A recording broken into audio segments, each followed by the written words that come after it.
Yo, what is going on, my geeks and freaks? Big Girl Geek here with a brand new review, and we're back for Black Lightning. So we are on the Book of Ruin, Chapter 1. It's Season 4, Episode 5. I had to look it up. Y'all know these titles give me every time. So, was this episode of Black Lightning Geek? Or was it unfortunately we 3, 2, 1. Okay, so we're back. Alright, let's just jump right into it.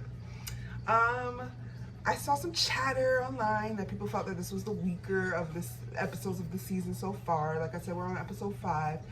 I don't know. I don't know if it was the weakest one. Maybe I could go with that. Maybe, yeah. But I still enjoyed some parts of the episode. The emotional aspect of it was there for real. I like the realness and the grittiness that Black Lightning gives me compared to the other CW shows, which are sometimes more, even though they have their emotional scenes and they have like a lot going on and the heroes are going through a lot individually story-wise, and then of course they come together usually for the crossovers, which for the bigger threat, which probably isn't going to happen this year due to COVID. But I feel like Black Lightning gives me more grittiness and realness than the other shows. And the other shows are more light and fun, even though they have like a lot of craziness going on. And I think it goes like kind of like Black Lightning, then Batwoman, and then you have like the more fluffy shows, which are like your Flash and your Supergirl, and then in the middle you have like Superman. And then I don't watch Legends, but I see clips of Legends, and I kind of get a sense of what's going on a little bit. And Legends is all the way out there in the world, and that's why I can't watch Legends. And you won't find Legends of Tomorrow on this channel unless they are in a major part of the crossover. So yeah, the emotional scenes and that realness argument over who was responsible for Jen's predicaments, that fight that Lynn and Jeff had, I think was real. And then the story he told about losing her at the grocery store. If you're parents, I think you've all been through it. As you guys know, oh, by the way, if you're new to my channel, I see you got some new subscribers. Welcome. Thank you so much for subscribing. Remember to tap the bell to get notified whenever I do upload a new video. But if you're new, then you might not know that I have a child, 11-year-old. And when she was little, she pulled the whole, I'm going to walk away from you in the store. And I was like, I turned my head and she wasn't there.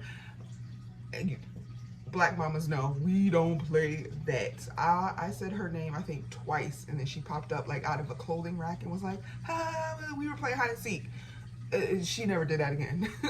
Let me just tell you, she never in her life done it again, and will never do that again. But she's too old now to be doing that. But yeah, she pulled that when she was little on me. You turn around and they're gone. It happens to the best of parents. And that story, you know, I resonated with that. I understood that as a parent, and it was very emotional. And then, you know, Gamby being around and being the Uncle Gamby for, you know, their entire lives, and that was very, I like the emotional stuff. The stuff with the chief, she's annoying. We all hate her. She's probably gonna end up getting killed by Tobias or Lala.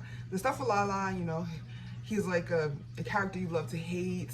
He's evil, but then he kind of wants to look out for Freeland, and he's having his own little drama with old girl. And she's about to call in an assassin to take him out because she thinks, you know, he's got this meta-human ability where he can't die and whatever. She saw him come back to life. The scene with the bigger, this guy, I can't think of his name, running, and he was like, I can't breathe, which was supposed to be like evident of what's going on in real life and George Floyd and all that. And then the cop saying, because you fat, and it's like, it put humor in it, and he's like, stop disrespecting the movement. I get it, but I don't know. It's not funny to joke about that, but they made it funny because I was like, nobody's touching him. So, and they tried to make it look like he couldn't run just because he was big, and it was like he was like tripping over nothing. And I'm like, big people, hello, big girl geek. Big people we can run if we need to run. Like if I need to get out of this situation, I'm gonna run. I may be breathing heavy, but I'm gonna run. I'm gonna get out of there. But we got to see Jeff with the suit again, and I've been saying it for the entire season so far. I can't wait to see him with the suit, so that was really cool. And we're just gonna jump into the big elephant in the room, and that they have recast Jen. And I have said also since the beginning of the season that there's some behind-the-scenes mess going on with China and Cress, or there was some behind-the-scenes mess. She's no longer on the show. she's probably done. I don't know that for certain. She may pop up. She may, they may fix this issue of her looking weird, different, not weird, different, and she may come back. But if you notice, we're on episode 5, her and Chris have not had one scene together. He was on the outside of the room, she was in her room. They could have filmed that differently. They could have had the door closed and she could have walked this way and he could have walked that way. There's something going on. And her whole, in China's whole Instagram speech, just something's going on where her and Chris had some type of falling out. And this was going to be her last season, and then Chris was just like, he's done too. So it's very evident, very evident. They have recasted her. I feel kind of bad for this girl because people are gonna be like, what? But she's gorgeous, she's beautiful. Her name's Laura.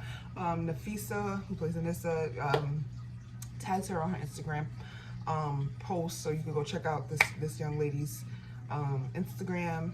Give her a follow, because I know some people might give her a hard time stepping into a role that we're used to seeing China play, and we love China playing Jen, but I mean, there were some behind the scenes issues.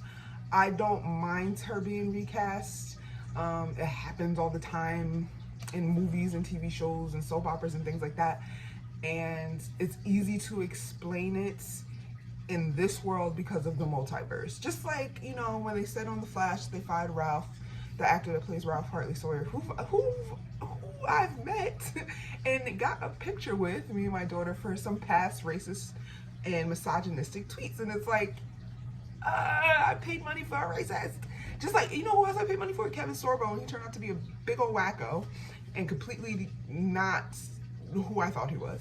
But yeah, they fired Hartley Sawyer Ralph, and I thought that they could just easily recast him, especially with Ralph's power to shapeshift and to look like anybody. But apparently that's not the case. So it could be explained again with this recasting of the character of Jen on Black Lightning with the multiverse. But I mean, I don't know. It doesn't seem like they're going that way. It seems like somehow when she got reshaped, she just looks different. And it's going to take, of course, some adjustment. If you know how many episodes are in the season, let me know in the comments. I'm not sure. Usually Black Lightning, they don't do a full like 23 episodes like Flash. I think they do maybe like 13, 14, 15, something like that. So, and we're already at episode 5, so we'll see how it goes. I don't know why Anissa is like so guarded still with Grace, and this is her wife, why she hasn't told them that they're married, why she didn't want to tell her about Jen. That's weird, but I don't know. Again, I don't mind it, and I'm going to support this girl. I'm going to support the show. Black Lightning doesn't get a lot of love. It doesn't get a lot of love from the CW network. It doesn't get a lot of promotion. So I'm going to welcome her with open arms, and hopefully it works out.